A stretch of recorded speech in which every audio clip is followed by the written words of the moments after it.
Good afternoon. We are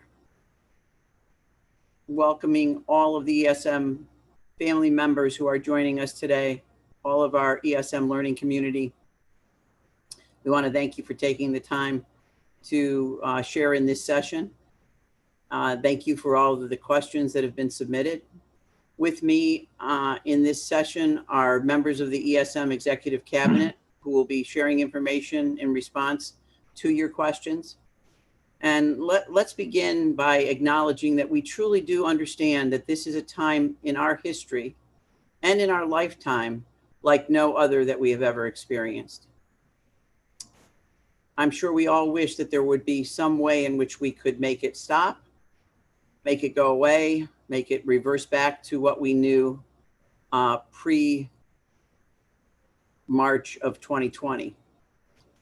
We don't have a script, a magic wand, or a playbook to put on to pull off the shelf. And while we can Google the most effective strategies to see what we will find on the internet, at the end of the day, I think we'll reflect and we will find that one thing we know to be true, and that is that we have each other. We are ESM and we are stronger together. In this session, we will be responding to many of the questions that have been entered into the portal in hopes of building a shared understanding in specific areas and building that shared knowledge of areas that we need to further design, develop, and implement, because we truly are designing a new educational system. We have bundled some of the questions that were repetitive and questions that are more building specific or department specific will be responded to in either building or department level type Google meetings in the upcoming weeks as we prepare for the opening of school. We are embarking on a new system that has been certainly somewhat defined by health and safety protocols for the safety of all. You, each of you, are important. We value your strengths, your knowledge, and expertise in key areas, and we recognize your commitment and professionalism. We know that first and foremost, you are someone's mom or dad, someone's sister or brother, someone's son or daughter, that you have your life and your relationships that are very important to you. We also want you to know that you are important to us and those relationships are important to us. So first and foremost, we care. I care. We all care about each of you, and it is our hope that our learning community, that we will continue to be recognized for our caring about each other. Now more than ever before, we are in this together, and together we will listen, we will learn, and we will work through this. Together, we will focus on the health and safety first, and we will celebrate when this is all behind us. We all know that COVID-19 is the reason why we are faced with these challenges at this moment in time. So, as you know, the district was required to design and develop a reopening plan based on the guidance provided by the governor's office, the New York State Department of Education, and the New York State Department of Health. We received that guidance and those requirements in mid-July. That plan was completed and posted on our website by July 31. The guidance provided to us from the New York State Education Department was essentially an acknowledgement that we would comply with 84 assurances. 84 assurances, perhaps what would be considered to be mandates from the New York State Education Department. Our ESM plan, Stronger Together, was submitted to NYSED at the end of July, along with our compliance in acknowledging our completion of that plan with the New York State Department of Health.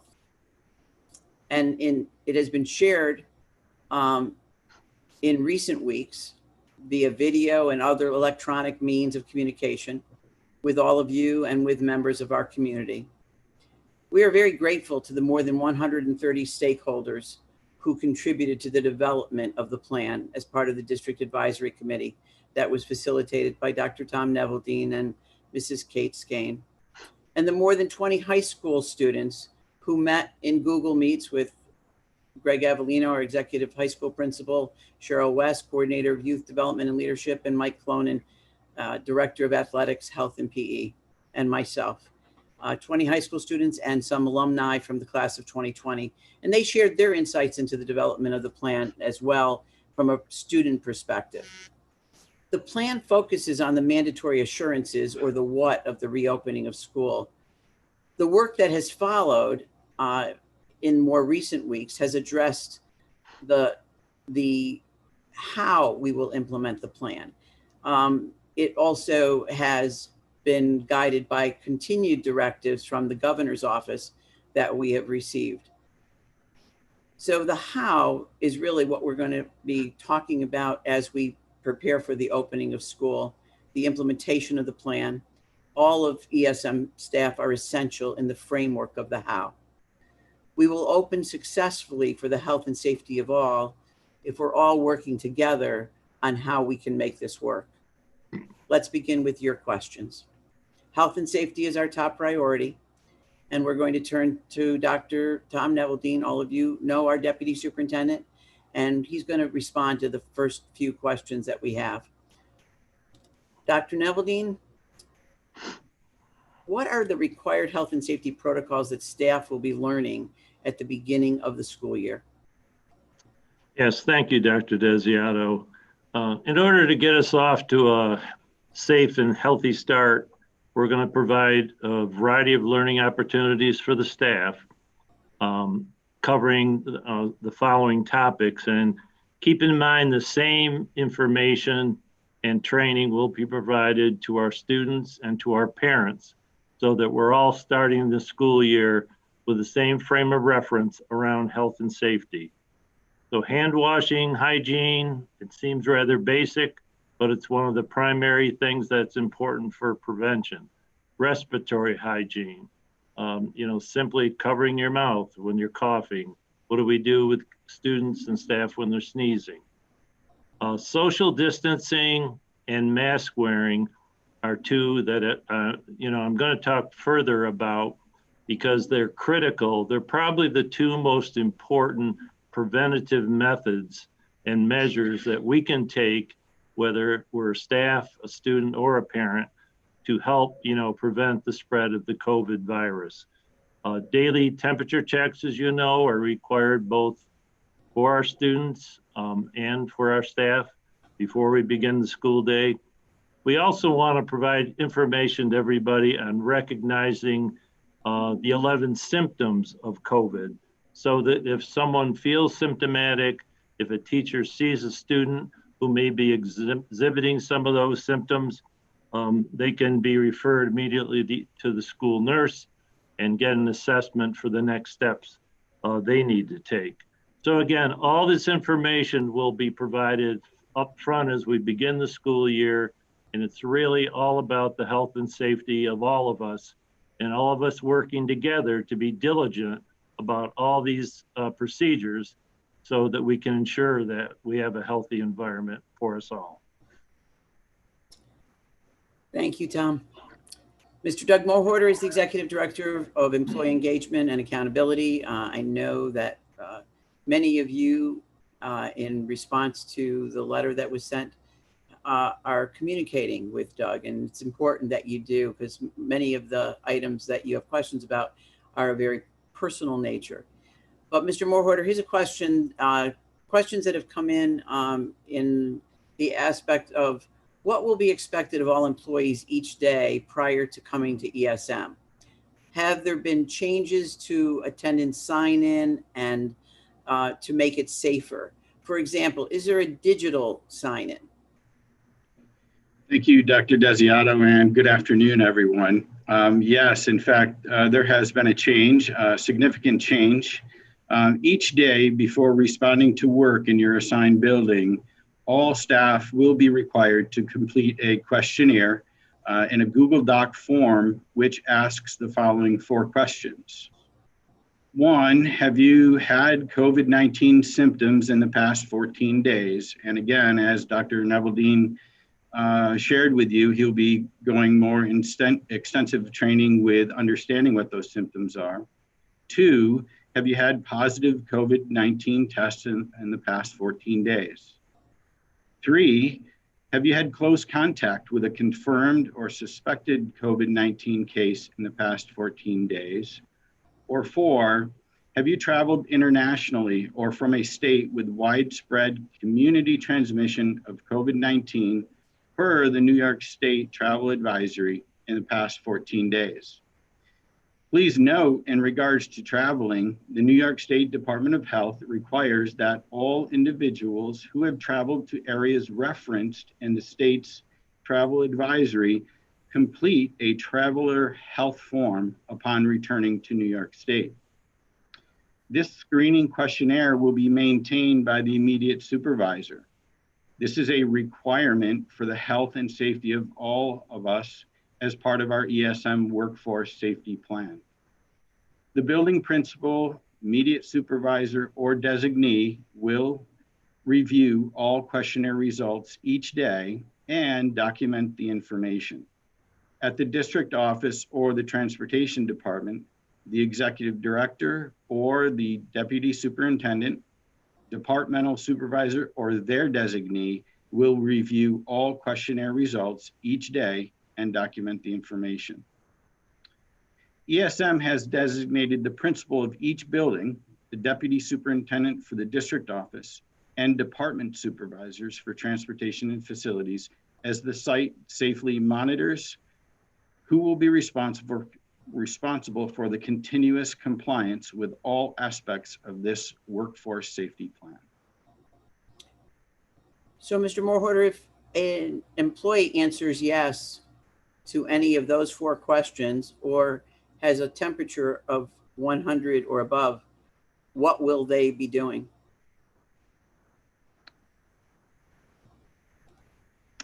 In the event of a person is out sick with COVID-19 or directed to quarantine by a doctor, in all cases related to being diagnosed with COVID-19 or being directed to quarantine by a healthcare provider, please contact the Office of Employee Engagement and Accountability immediately. So they would stay home and contact your office? That is absolutely correct. Okay.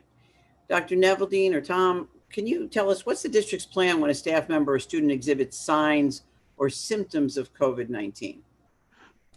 Yes, I'd be glad to. If we have a situation where a student or a staff member is exhibiting any symptoms of COVID-19, they would be immediately referred to the school nurse. We want to have that medical review, obviously. The school nurse will then do an assessment and determine if the student or staff member needs to return home and be referred to their family doctor for testing. The other option that is being provided in collaboration with our Onondaga County folks is that we will have a portal on our website where staff or families can sign up for a test through the county. And the results of those tests will be provided back within 24 hours. So that's an important additional enhancement to our overall health and safety program. And hopefully that will provide additional access to people to get a test if they need it and get it quickly. And then, Tom, can you share with us what is the procedure if there is a positive COVID-19 case of a student or a staff member? Yes, in that particular case where it's positive finding, the Department of Health really takes over. They determine who from the Department of Health will be doing the contact tracing. There will be a direct contact with the individual involved, and they will determine if there's additional people that need to be tested. So it's really in their hands once we have a positive case. And very honestly, that's where we want it to be, with the medical expertise of people in the medical community. One more, Tom, that was an area of wanting to know what is the notification procedure then for an exposure? If someone's been exposed and having an exposure has occurred, who will do the contact tracing? Again, the contact tracing is the sole responsibility of the Department of Health. If we become aware of an exposure, again, we immediately contact the Department of Health. They take over the management of the situation. The same would be true of anybody that needs to be quarantined. When it gets into those kind of situations, you want the Department of Health, again, and the medical professionals. And as part of the process, any notifications would not identify a particular student or individual. We'd want to protect the confidentiality of those individuals. Thank you. Mrs. Kate Skane is the Executive Director of School Business Administration. Kate, we have a question for you. What is the cleaning schedule for our schools? Sure. Starting out with a little discussion about cleaning our hands. Hand washing throughout the day is going to be encouraged using multiple communication methods. So in addition, wall-mounted hand sanitizer units will be available in common areas, and then individual pump bottles of hand sanitizer will be available for all of our classrooms. Our custodial staff will clean and disinfect common areas such as restrooms, cafeterias, door hardware, and those other high-touch surfaces as needed throughout the school day. Custodians will deep clean at the end of each school day. And then so that'll include a basic cleaning followed by a full cleaning of bathrooms, as well as a disinfection of horizontal surfaces and door hardware. Initially, we had communicated that Wednesday would be a deep cleaning day if we were in a hybrid model, but as the planning has evolved, the cleaning schedule now includes cleaning and disinfection of the buildings every evening. School buildings will be open and fully operational during the day on every school day. And in addition, just wanted to note that sanitizing wipes and/or spray will also be available to wipe down any high-touch surfaces as needed throughout the day. And I also just wanted to take this opportunity to recognize our fantastic facility staff who have been in our buildings every day since the pandemic started, and they've accomplished an absolutely amazing amount of work in the spring and the summer. So thank you to all of those staff members. We do want to thank them, and I know that all of our ESM staff recognizes the important role that our custodians play.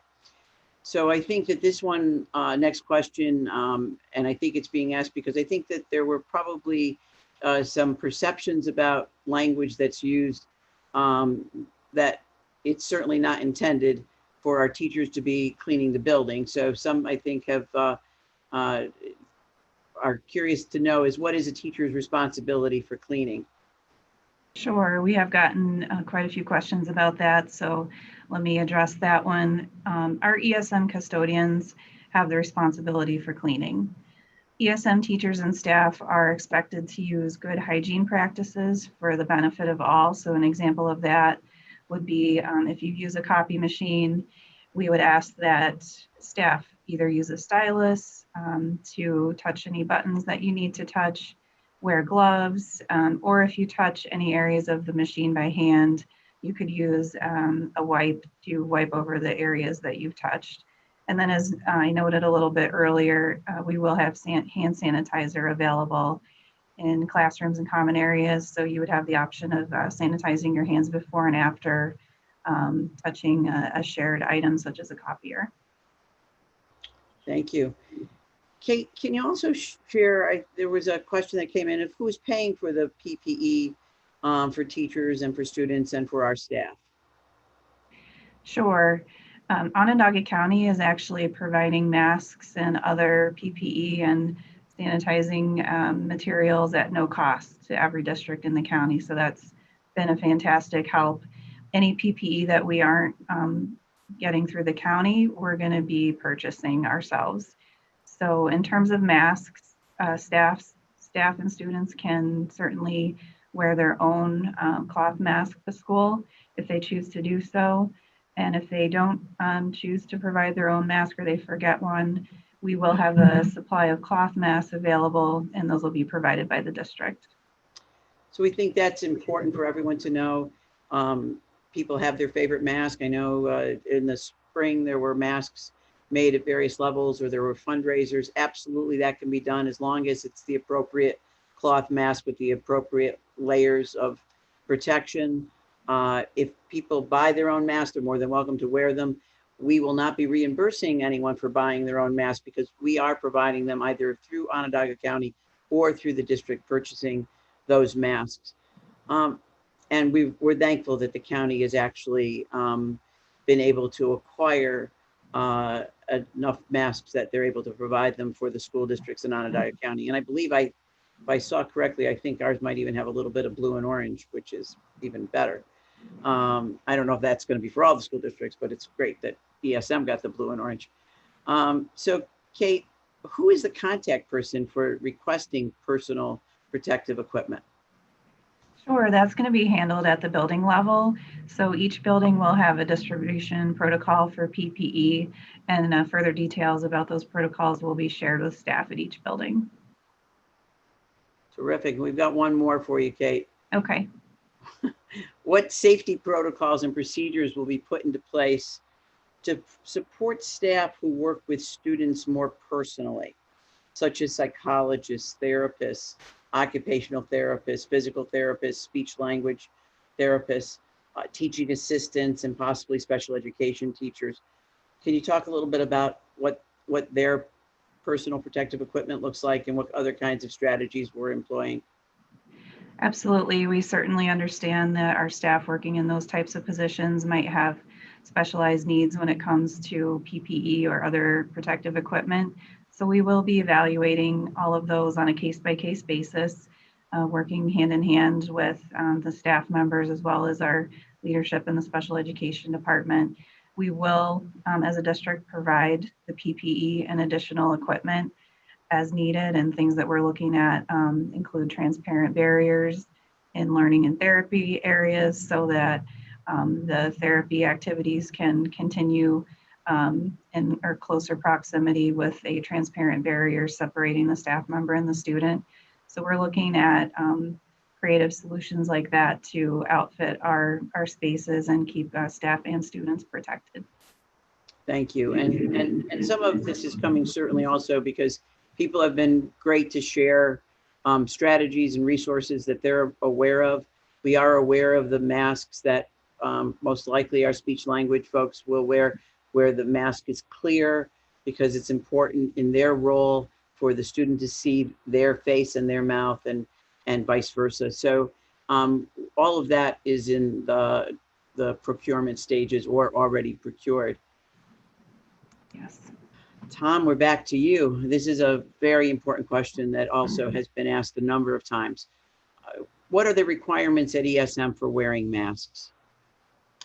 Yes, the policy on wearing masks is that all students and staff are expected to wear masks unless they have a doctor's note indicating a medical reason why they cannot tolerate a mask. So we would expect that students would be wearing their mask on the school bus, in the hallways, in the classrooms. Teachers will be scheduling mass breaks, and we're looking to our staff to help us understand and be creative in terms of how frequent we can have those breaks. I think they're going to be important for the students, obviously.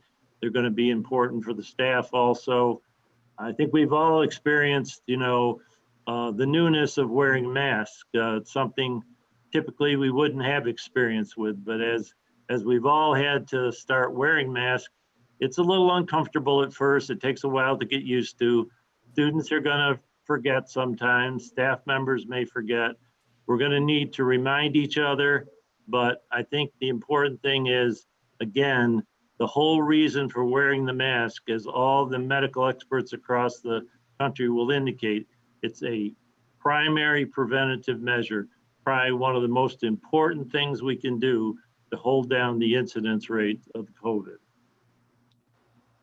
I think if you check the articles today, the governor is quoted as saying that had he employed required mask wearing earlier, there might have been more lives saved or less transmission of the virus. So we're taking this very seriously.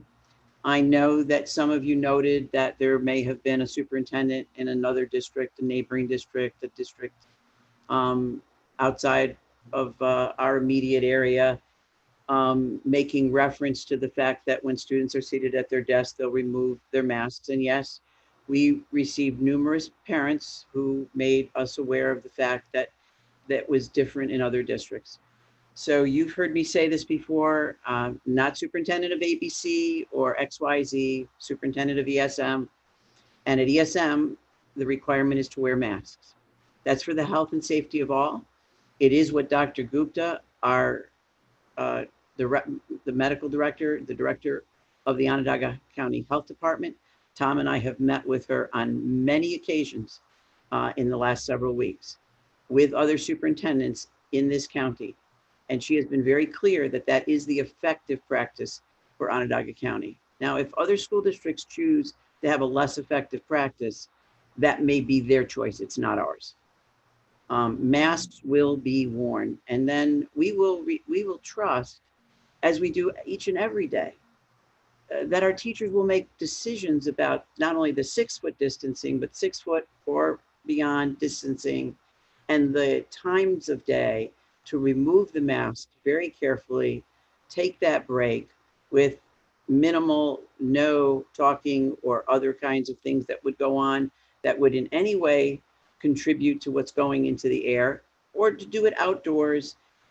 Those are the kinds of things that we know when you're back together as professional learning communities and teams, you'll be looking at. Our nurses and Dr. Ranciere will help with the most effective strategies, but wearing the mask is an effective practice for reducing the transmission of the virus. And so the masks will be worn. And we'll talk a little bit more, because I think we have another question for you later on, Dr. Neveldine, because some people, I think that maybe there's going to be someone who's not going to wear their mask. And so we're going to ask you that question in just a few minutes, because I can't believe that would happen at ESM, but if it should, we want to be prepared. But Tom, here's one that also came in. What will the COVID-19 infection rate, what will it need to be to cause the school district to close all of our schools? Yes, the governor has set the standard. If the rate reaches, the infection rate reaches 9%, schools will be closed. So that would be an automatic across the board. We're fortunate here in Onondaga County right now. Our infection rate is below 1%. It's been holding there for quite a while. It could go up again, we all know that, but we've been fortunate. I think what it indicates is that people in the county have shown their due diligence in wearing masks, in doing social distancing, in implementing some of those preventative measures that are very effective in holding the rate down. So let's hope folks in this area continue to do that. Let's all, be responsible, help each other, remind each other, because those are the things that are going to keep that rate low and keep us able to keep schools open. Kate, we're back to you. Okay. Thank you, Dr. Tom. What climate control and air quality measures are in place in ESM buildings? Sure. The district will provide and maintain adequate ventilation, so that'll be either natural or mechanical in all of our district buildings. And specifically, kudos again to our fantastic buildings and grounds team. Over the spring and summer, the maintenance team serviced all of our air handling equipment and exhaust air systems to ensure peak operation of those systems. So that included coil cleaning and disinfection, filter changes, vacuuming of reachable ductwork, repair and testing of fresh air dampers and louvers, and repairs to belts and motors. And all of this work was to ensure that the HVAC and air handling and heating equipment would be in peak condition for the reopening in the fall. In classrooms and offices, the number of air changes per hour, as well as outside air exchanges, will be maximized as much as possible. Enhanced air filtration will be achieved to the extent possible in all district buildings through the installation of enhanced air filters or standalone air purification units. And I just want to make sure to note that this does include our leased buildings that will be occupied by Fremont and Woodland this fall. In addition, wall-mounted ultraviolet cleaning or UVC air purification units are being installed in all of our nurses' offices to provide enhanced air purification in our school health areas. Kate, we've got one more for you. How will lunch periods be structured and how will supervision work? Sure. This fall, lunch is going to be served either through delivery to the classroom or in the cafeteria or one of the other larger group spaces within the building where 6-foot social distancing requirements will be followed. Lunch schedules are still being worked out and developed at each building, with certainly a consideration that we need to be able to provide appropriate lunch coverage by building staff. And so principals are coordinating with me and with Rose and with Chartwells to design the plan for lunch service as well as coverage at each building. I think that for some, you're wondering, so what about that lunch that I have that's duty-free? Absolutely. We would never infringe on anything like that. We know that those are the moments during the day when you get to kind of refresh, and we know that that's much needed. So the fact that the New York State Department of Health says that we will have students eating in areas such as classrooms, and that while we will use cafeteria spaces, they'll look very different. They won't be hundreds of students. They'll be very distantly spaced students, but we'll use large group areas like that. That by no means takes away either a teacher or a staff member's lunch. So please know that all those things are in the works with regard to the reopening of school and all the development of schedules that's going on. Mr. Moorharder, Doug, we're back to you. If I am out sick with COVID-19, and we would hope that would not happen, Doug, but if a staff member is, or if they're directed to quarantine by their doctor, will they have to use their sick days? Thank you, Dr. Desiato. And I'm going to begin with the significance of all cases related to being diagnosed with COVID-19 and or being directed to quarantine by a healthcare provider. It is imperative that you contact our office so that we are able to understand, and you need to understand that all cases are unique, and further guidance will be shared with you as it pertains to your employment. This will help ensure that you understand all of your options and the support from our school district that may be available to you.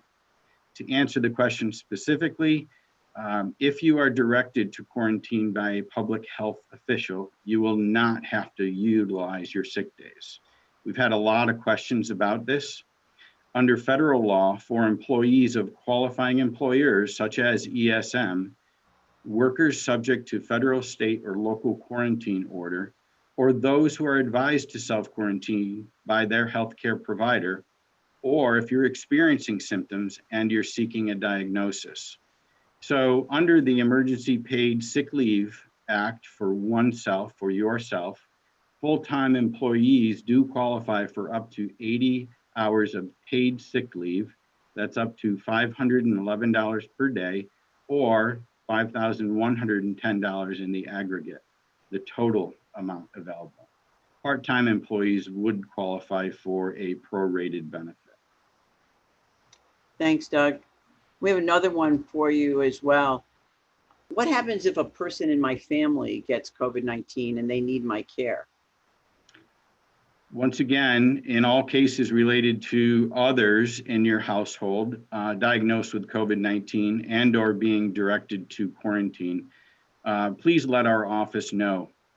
I know this sounds redundant, but it is actually critically important for you to communicate with our office on all of these matters, as we may be able to provide further guidance and support to you, especially if you are unsure about how your employment may be impacted. We've had many inquiries about these matters. We document all the communication that is sent to us, and we follow up on every incident. So to answer your question, if a family member is quarantined as a result of public order by a health Department of Health or other authorized official, or advised by your healthcare provider, there is federal support under the Emergency Paid Sick Leave Act for those caring for others. Workers qualifying for this benefit can receive up to 80 hours of partially paid leave for full-time employees. Such leave would be prorated for part-time employees based on their average hours of work during a 2-week period. Paid leave is capped at $200 per day and $2,000 in the aggregate. Please be sure to contact our office to discuss your options and flexibility that we may be able to offer you at our workplace.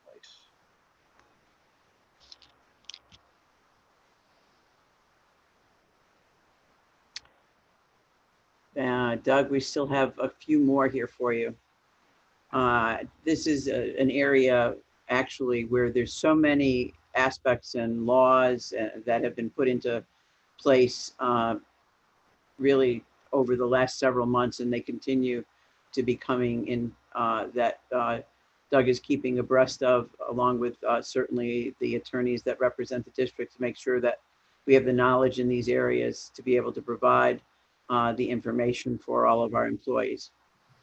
So Doug, in this case, the question is, if I am in the high risk group of individuals who are more likely to have severe illness related to COVID-19, what should I do? Well, first and foremost, and as I shared with you, I say this each time, if you meet the criteria for a high-risk group, you should notify our office immediately about your concerns initially. Next, you should schedule a meeting with your doctor to discuss and assess your risk of returning to work and what, if any, accommodations would allow you to do so safely. Finally, that doctor's note needs to be forwarded to our office with recommendations to us so that we can understand what reasonable accommodations we may be able to provide in order to support you at work. So just as what we've all learned over time with the airlines, when we get on an airplane, they instruct us that if the oxygen masks fall, we first put it on ourselves, then we take it and we make sure that our children or our loved ones also have the mask on. Your health is first and foremost most important. So we want you to have the information that's needed for your health and then for the care that you may need to provide for your loved ones. Please contact Doug's office if you have any questions regarding any of those matters. And I think we have one more for you, Doug, before we move on to someone else. Actually, we probably have a couple more for you. This is a major area. If I'm having a difficult time finding childcare for my children, are there any federal laws that provide support to me? Yeah, this is another question that I'm getting a lot of people asking me about. In fact, if you are having difficulty securing childcare for your child or your children due to school or childcare provider not operating as a result of COVID-19 public health emergency, you may be eligible for a leave under the Emergency Paid Sick Leave Act and the Emergency Federal Family Leave and Expansion Act of the Families First Coronavirus Response Act. A lot of federal legislation, a lot of federal support, as we're learning many schools and the children that we have attend other school districts that don't necessarily go along with our schedule. It's becoming very difficult. We understand that. There are supports. This benefit includes 12 weeks of job protected partially paid leave. Benefits available include 80 hours of paid leave, followed by a possible 10 additional weeks under the Emergency Federal Family Leave and Expansion Act. Under both sections, the employer must provide a benefit equal to at least 2/3 of their regular pay, capped at $200 per day. Please be sure to contact us so that we can discuss options and flexibility that we may be able to offer for you here at the workplace. And Doug, what is the best way to communicate my personal situation with your office? And what can I expect from you after I do so? Yeah, really what we'd like to do is streamline how this is being communicated to us so we can make sure that we are able to capture everybody's messages to us. So the best way to communicate your personal situation or circumstances would be to send an initial email to me and CC Annie Baggett, briefly describing your situation. And I stress that all of this information will be confidential. You can expect a return phone call from me to have a more in-depth conversation. I've had many conversations over the last several weeks working through circumstances with many of you. So I want to thank you for communicating that information to me and working with us. From that point on, we'll continue to have ongoing dialogue to work together to decide what the next steps may be. Thank you, Doug. And I also want to take this opportunity to thank our bargaining unit presidents, because they too have been very much communicating in wanting for all of our employees to have the information. So please know that the communication is really coming from Doug's office, directly from Doug, in communicating with you so that we can make sure that you have the information that is the most current information. Tom, I know that we'll find it hard to believe if this happens, but every once in a while, what happens when students refuse to comply with protocols for wearing a mask? What consequences will there be? And Tom, can you also share, are face shields acceptable? Well, let me start out with the last. Face shields are acceptable, but if someone's wearing a face shield for protection, they should also be wearing a cloth mask. So it's an enhancement, but it needs to be worn in addition to a cloth mask. So that's just important for people to realize. Some people think if you have the shield, that's better than a mask. Our medical advisors have really told us you need both. So getting back to the non-compliance issue, there's going to be situations, I'm sure, where we'll have students that refuse for whatever reason to comply with wearing a mask.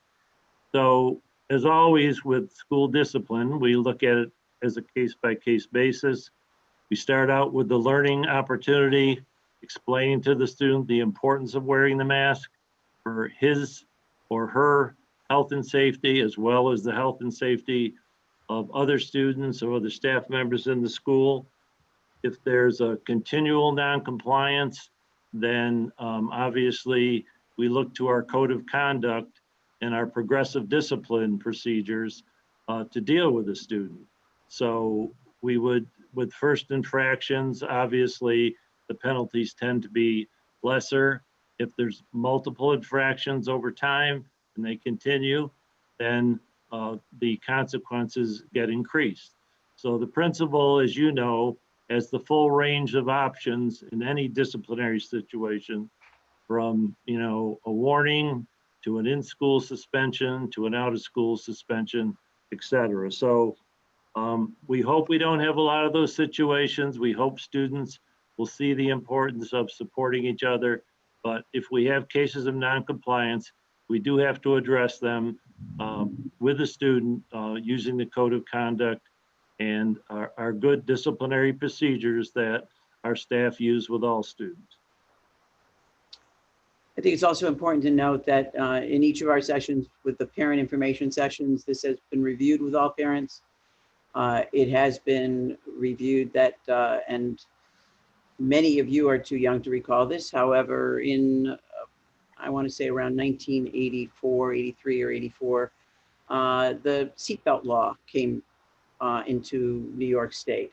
And quite honestly, at the time, there were many people who didn't think that seatbelts should be required. They didn't feel like they needed to wear a seatbelt, but it was the law. And our students learned really from the modeling of adults, but they also learned from educators in teaching them why that law was important. I know my own daughter would come home and say, "Mommy, did you know?" And she would be citing all the different reasons for why wearing a seatbelt would save people's lives. The same thing applies here. We will be educating our children as to the why, because it is important, and we've let families know that it is required. We've also acknowledged you may disagree, you may have another perspective.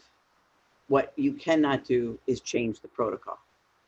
The protocol is that masks will be required of all students, masks will be required of all staff. And the only people who will not be wearing a mask will be those who have a medical exemption on file. So we all need to work in supporting that of each other, requiring it, and really most importantly, modeling it, helping everyone to understand why it's important and that it's going to help with the health and safety for all. Mr. Hacker, Mr. Shane Hacker, Executive Director of Curriculum Learning and Assessment. Shane, how are you today? We've got some very important questions for you. In our plan, we submitted we had to respond to 3 different learning models. Can you share with our colleagues what these learning models will look like? Sure can, and thank you, Dr. Desiato, and good afternoon, everyone. Please bear with me as some of the information I will provide mirrors what was shared during the parent information sessions, but it's likely not everyone had a chance to view one of those, and it's vitally important that a consistent message and common understanding is achieved. Before diving in, I want to reiterate, and something we all, I know, understand the importance and necessity of finding a balance between establishing relationships and setting a positive routine and welcoming environment, along with ensuring we provide the highest levels of instruction and learning as possible.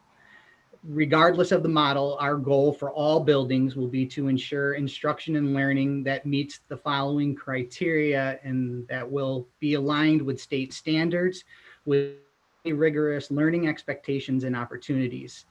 We will have routine schedules. We will have time for daily, meaningful, and substantial student-teacher interactions that includes feedback and support, and that we will include synchronous learning or same time or live learning, and asynchronous learning, times meaning that students do not have to be online at the same time as their teacher or each other. And this will also include specific and clear success criteria. So specifically speaking, what will in-person learning look like with all of the guidelines and parameters being met, or more specifically, as we shared with parents, what will look different in our classrooms? First, as Dr. Neveldine already has shared, masks will be mandatory for all students and staff. We will have 6-foot social distancing. This will be planned and prepared for with an on average typical maximum capacity of 12 to 14 per classroom and with students seated at desks. Teachers will have instructional areas or spaces in every classroom, and students will be assigned cohorts, and they will stay in micro groups throughout the day to the greatest extent possible. Teachers will have the ability to incorporate cooperative learning activities in the classroom with the goal for in-person learning to allow for as much collaboration and active engagement as possible while still recognizing the parameters of our social distancing guidelines.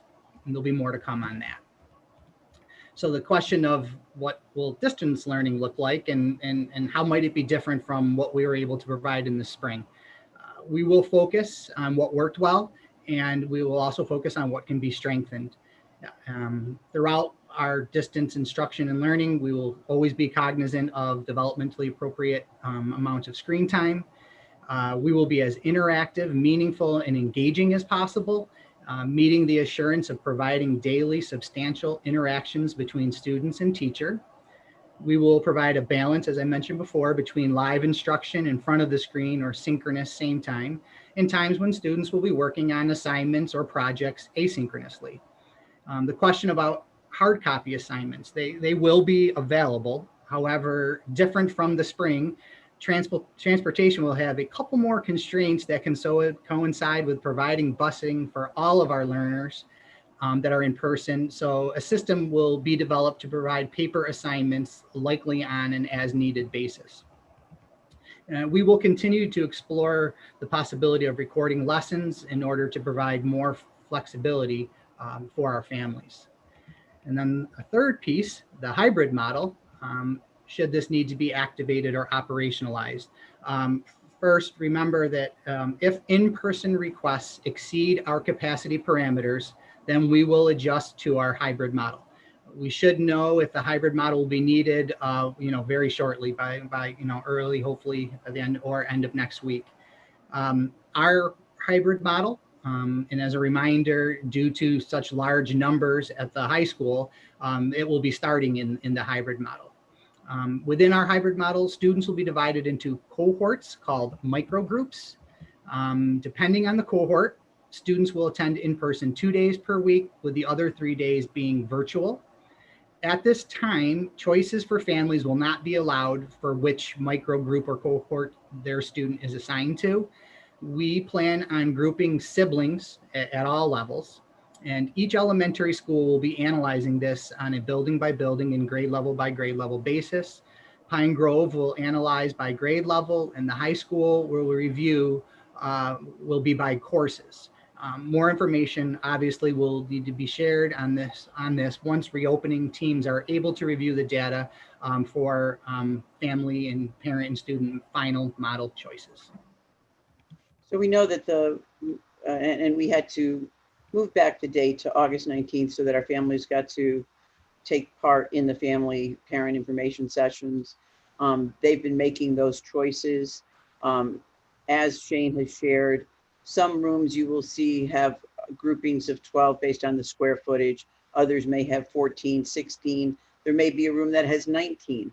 The point is that every building is different. Every building has different size rooms, and buildings have been, those rooms have been laid out. At times we're removing cabinetry or other furnishings that we may need to, because our goal is, to the extent possible and practical, that if a family required distance learning, to honor that for the 5 days per week. If a family requested in-person learning, to what degree can we provide that for the 5 days per week? When we can't, then the hybrid model has to become, again, a design that we're looking at within each building so that we can do a combination of the distance and the in-person. So Mr. Hacker, Shane, can you share how will teachers implement multiple learning models? Yes, we are exploring the most effective technology and/or software available that allows for teaching students who are in person and remote, while also being able to record to allow students access to instruction at a later time. More information will be forthcoming, including how teachers will be provided training, and this will be shared as soon as possible. And as stated, each building has a reopening committee that will fully explore the student groupings and the most effective, efficient ways to utilize staff to meet the needs of both in-person and distance learners. Schedules will be closely analyzed by teams to decide how to most effectively provide a consistent routine and engage all learners. So again, we thank the reopening teams that are looking at this, looking at the kinds of things that will offer families some flexibility to some degree, because just as our employees have those needs, our families have needs as well. We certainly are most concerned with those healthcare workers that need to work in those differing hours of the day and night because they are on the front lines, and how we can provide flexibility in those areas. Shane, how will we grade and truly assess distance or remote learning? Thanks, Donna. Yeah, we will continue as we've been doing all along, and including in the spring and over the summer, with prioritizing our essential standards. And this will continue to continually be done by teacher teams. And we know how vitally important that is. We as a district recognize and understand that student learning can be measured in multiple ways. We will continue to incorporate regular formative assessments and tasks aligned to our prioritized essential standards, which will be reflected in student progress monitoring and reporting of grades. Assessments should be given when students are attending to the greatest extent possible. For those students who are fully remote, teacher and department teams will develop the best method or manner of administration to assess student learning or determine mastery of essential standards. At the secondary level, collaborative conversations will ensue to ensure coherence and alignment of grading practices. Now, Shane, we have a different look at our calendar this year for opening the school year. Can you somewhat highlight these first 2 weeks of school and what it will look like? Currently, as we see it, and what we have planned is as follows. September 2, 3, 8, and 9, we are currently developing a reopening agenda that includes a professional learning matrix that's focusing on health and safety protocols, social emotional learning, research best practices for our instructional models, technology for teaching and learning, and other important areas essential for a truly successful reopening.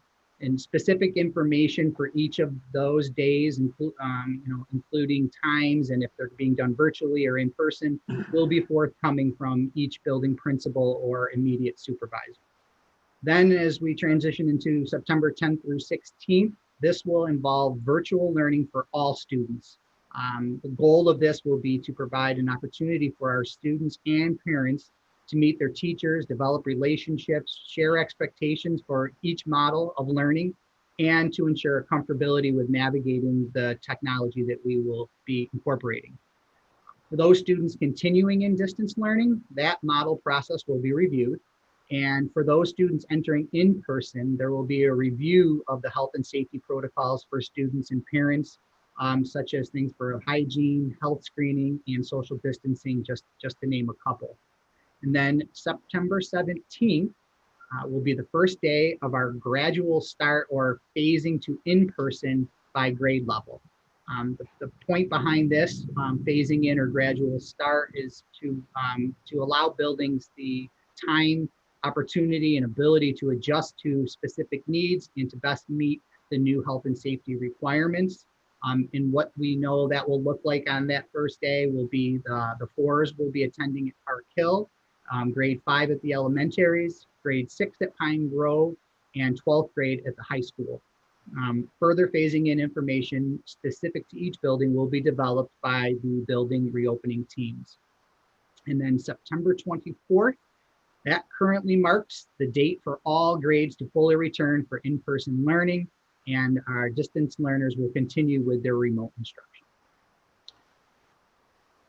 So this is important. ESM's opening looks very different than most.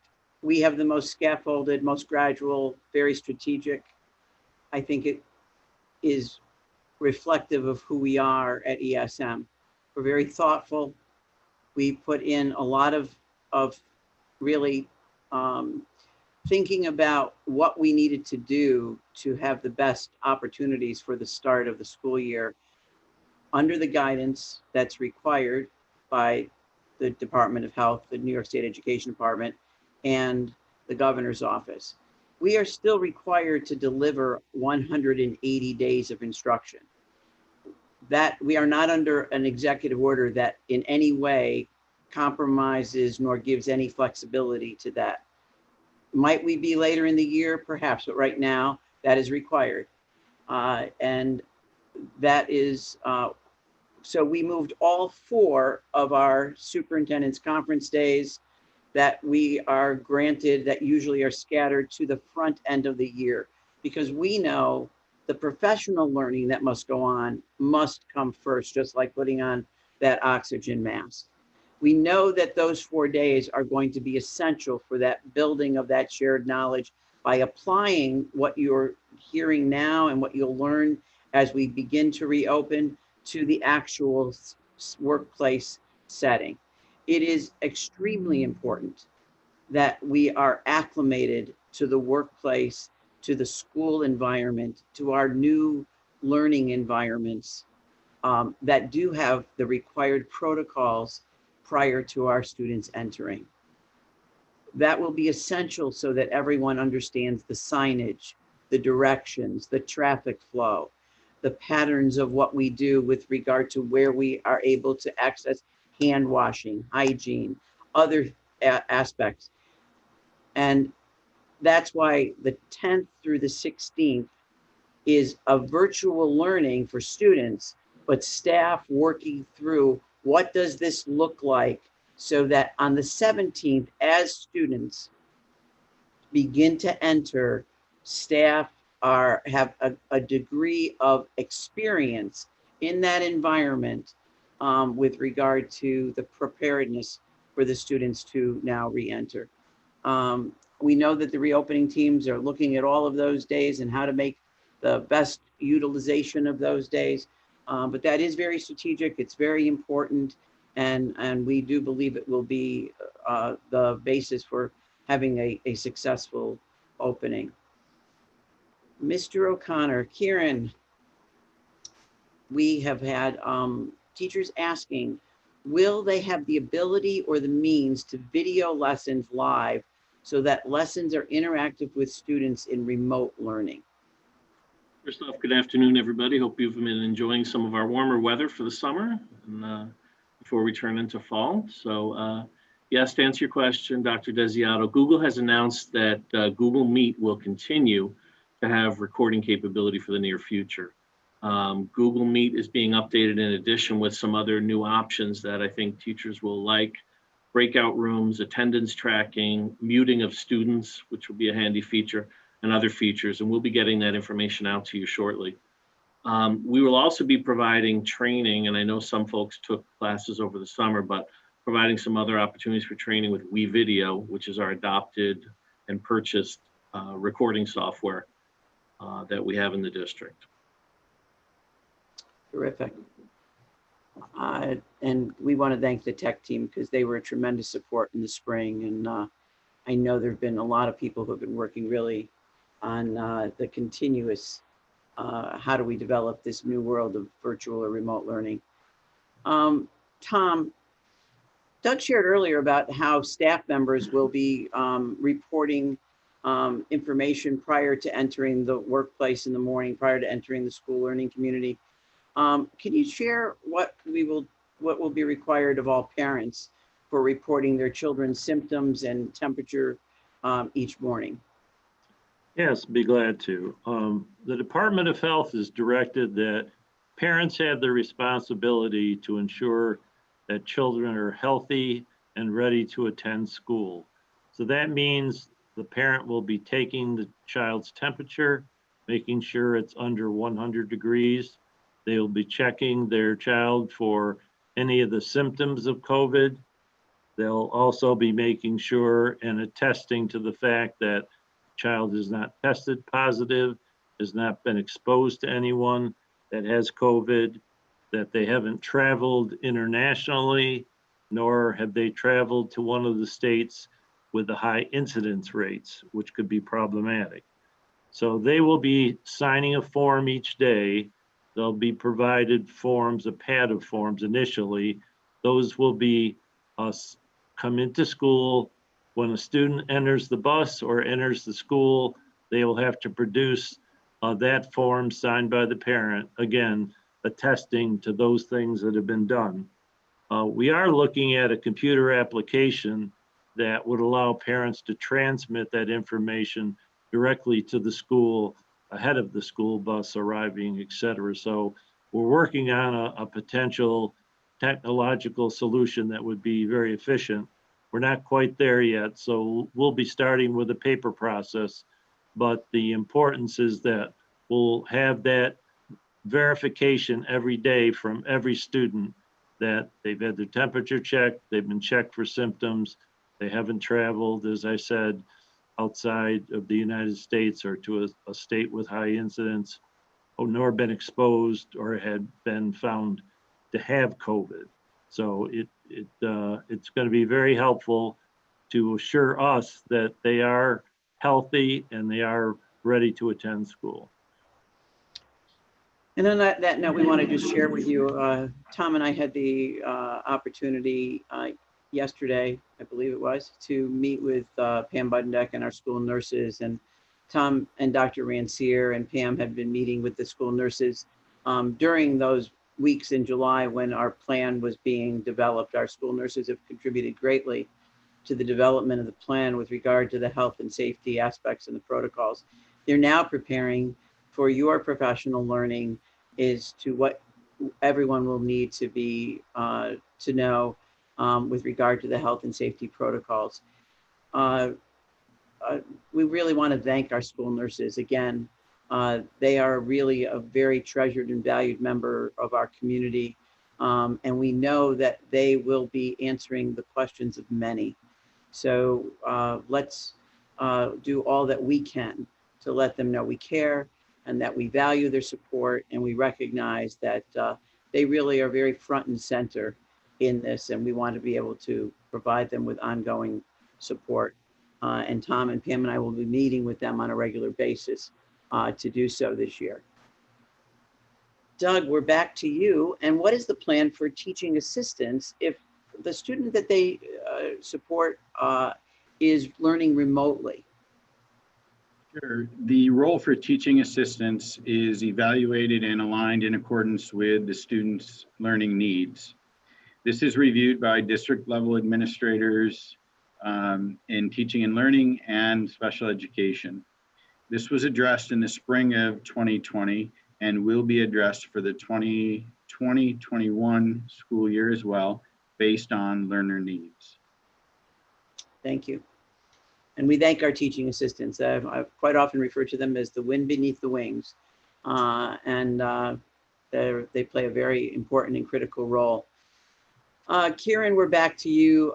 Before I turn this question over to you, I do want to acknowledge that throughout the spring, we received many, many compliments with regard to the role that ESM played with distance learning. We attribute that to really our teaching staff and what you did in making it happen and making it work effectively. Also to the tech support and to the technology planning that the district has done, because we actually took the lead in our region with one-to-one Chromebooks and many other aspects with our technology committee over the years and the professional development that had gone on. And I think what's most important is that ESM modeled that we wanted to do what would be in the best interest of student learning. We know we can learn and improve and strengthen this area, as Shane shared earlier, and it's our desire to do so. Quite honestly, I'm sure that there will be an aspect of this learning that will go on. I think it's important for everyone to know that the first morning that we turned over to distance learning, that the very first student at the high school to sign on was a student who was highly school phobic. And that student was there each and every day in distance learning. We've experienced that, Cheryl West has shared, in many different circumstances where students have been on medical leave because of anxiety, that distance learning provided them with a space that they felt they could demonstrate their knowledge and their learning. And I know some of our teachers have shared that as well. So Kieran, here's the question that has been asked. The district has promised parents engaging and interactive instruction. And actually the commissioner, the interim commissioner actually has promised parents that first, but we are concurring with the commissioner that the engaging and interactive instruction will be delivered during remote learning, hybrid types of models. There are programs out there that our staff believe that they could use, which will be supported by the district, and when will staff be receiving training for these types of programs? Can you shed some light on those questions? Sure, a couple different answers. First off, the district's gonna provide ongoing support and professional learning for distance learning, in-person learning, and the hybrid model as we prepare for reopening. We're working on videos that will give examples of what things could look like. We're gonna do some dry runs where we show what a classroom would look like. And we hope to have those out very shortly. In addition, during the first few superintendent's days, we'll be doing PD on those days for staff. Finally, many staff know that many companies offered free software from March to June, and it's with the goal of having people use their software. If you're interested in a particular title and you think it may be going away, please give a call to the help desk so we can at least evaluate it, see if it's a reasonable purchase, or perhaps we have something else that can substitute for it. Unfortunately, we can't buy every title out there, but we'd like to buy, as many as we can that make sense. But we want to try to standardize on some titles just for efficiency, cost savings, and to stretch our training, the folks who do the training. Done. And thank you for noticing the text, Dr. Desiato, the tech support team behind the scenes of Mahilo and Dennis and Jeff and Luke, Carolyn and Anthony. The whole team behind the scenes really helped, I think, make the distance learning process work, in addition to the PD provided by Becky, Tim, and Tom. It was a great team and did a lot of work. I've got to give that shout out because I know they hear from every one of us when it doesn't work. So I think we need to let them know that when it does work and it's there, that it works most of the time, because we got a tremendous support team. Tom, here is a question for you, for us actually, but we'll let you respond to it. Is the administration willing to walk through what the Students' Day will look like in person and real time, so that they can experience and evaluate in the first person what the kids and teachers will be experiencing? Yes, I can answer in the affirmative. The superintendent, all of us on the executive cabinet, and all of the administrators look forward to visiting classrooms and observing how the new instructional models are being implemented. We miss the students. I know not quite as much as the teachers do, because you're up with them every day on the front lines, but as you know, visiting the schools for all of us is good for the soul. So we're looking forward to it. Thanks, Tom. We absolutely trust us when we tell you we won't ask you to go anywhere where we don't go. Tom and I have been here every day, with the exception of very few, since March. And the majority of our cabinet and all of our administrators have been in these buildings every single day, morning, noon, and night. So we're welcoming the fact that our staff and our students will now be in these buildings, and we'll be able to engage with people again and see the smiles and again reconnect in so many different ways. Doug, can you please share the district's plan for substitute coverage? Sure. The district employs 2 permanent itinerant substitutes at the high school as well as Pine Grove. In addition, we've added 1 permanent itinerant sub in each of the elementary buildings. All substitutes will be expected to follow the ESM workplace safety plan. And Doug, you have a process where there's been an ongoing adding at each board meeting of approved substitutes to our district available substitute list? That is correct. Kieran, back to you. Does the district have the bandwidth for all teachers to be live at the same time? I think that means live on the computer. You're muted, Kieran. I'm the guy who tells everybody don't be muted, and I'm the one who's muted, so -2 for me. As you're probably aware, everyone, we're one of the few districts in the area that has its own second internet connection. And the good news is that that connection has been very reliable for us and hasn't gone down since we brought it live. Having that second internet connection, I'm very confident that we have internet bandwidth for having live classes. And the good news is, because it's a direct purchase with the company, we can call the company increase bandwidth should we run into any kind of slowness. We do monitor it and keep an eye on our bandwidth usage because we know that it's super important, especially with any kind of distance learning. One thing I would ask staff members that if you do notice any kind of slowness when you're at work, please contact the help desk. Often it takes one person who makes the phone call to say something's slow or broken or whatever to uncover a larger problem. So until we know that something's going on, we may not realize that we have something to that needs attention. So please do call the help desk and let us know. But I feel pretty confident that we're going to have the adequate amount of bandwidth.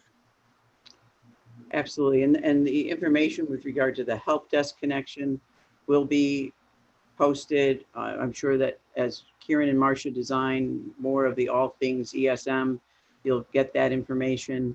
The buildings, departments, the areas in which either principals or immediate supervisors in areas such as music, physical education, and other areas, they are planning on Google Meet, Google Meetings in the days ahead, so that more of the information regarding more of those specific areas can be addressed.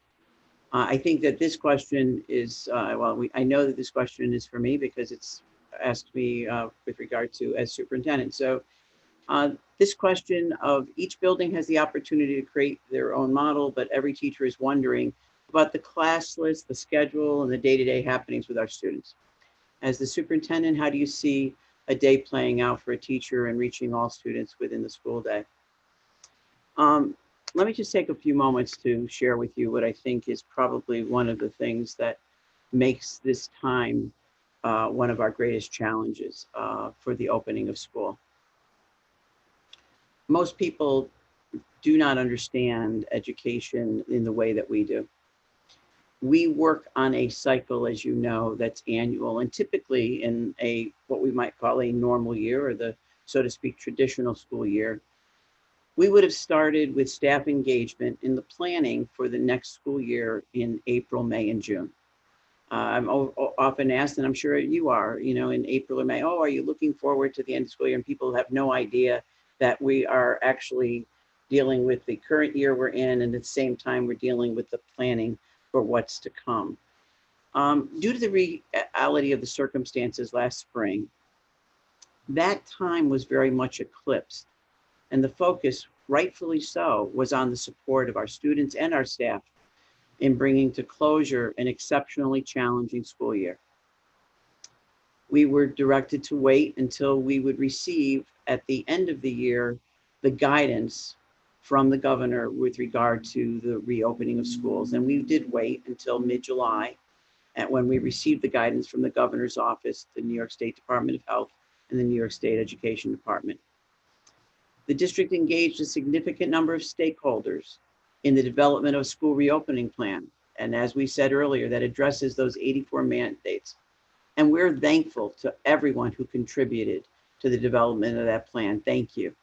We're proud of our plan. On August 7th, the governor then directed all districts to comply with further mandates.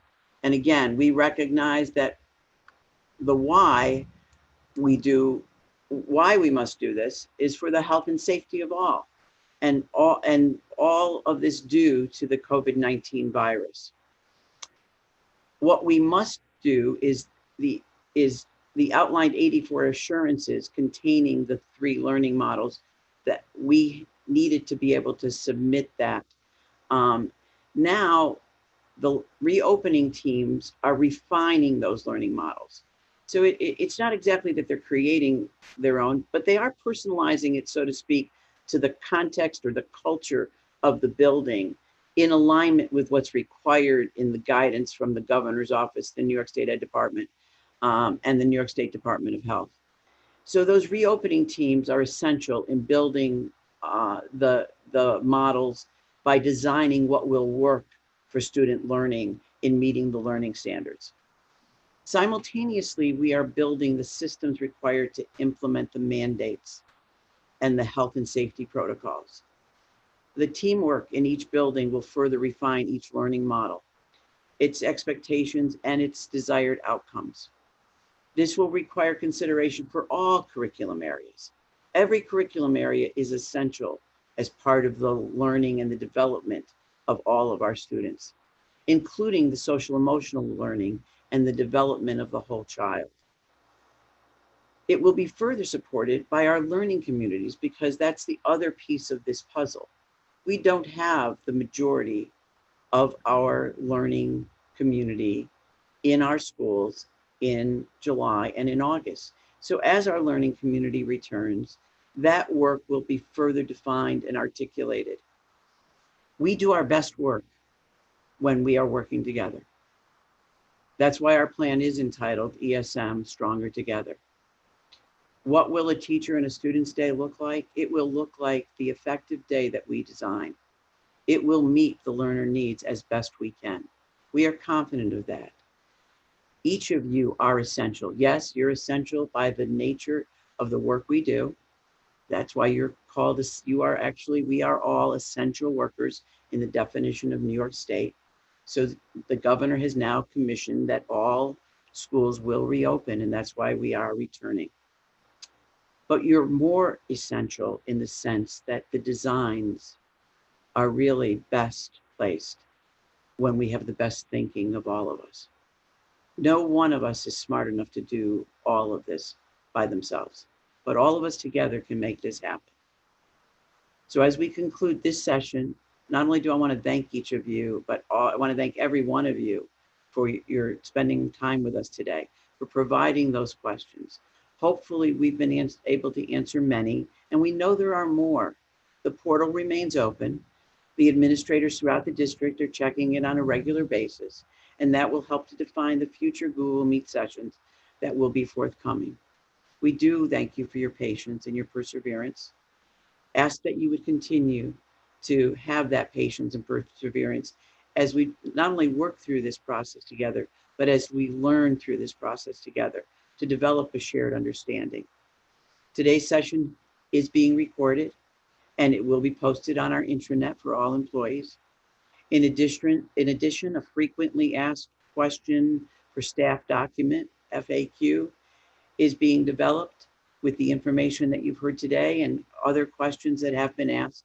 And that also will be posted on the intranet for our employees.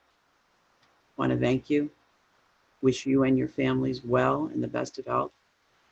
We hope that you stay healthy and stay strong. And please remember that we are ESM and we are stronger together. Thank you.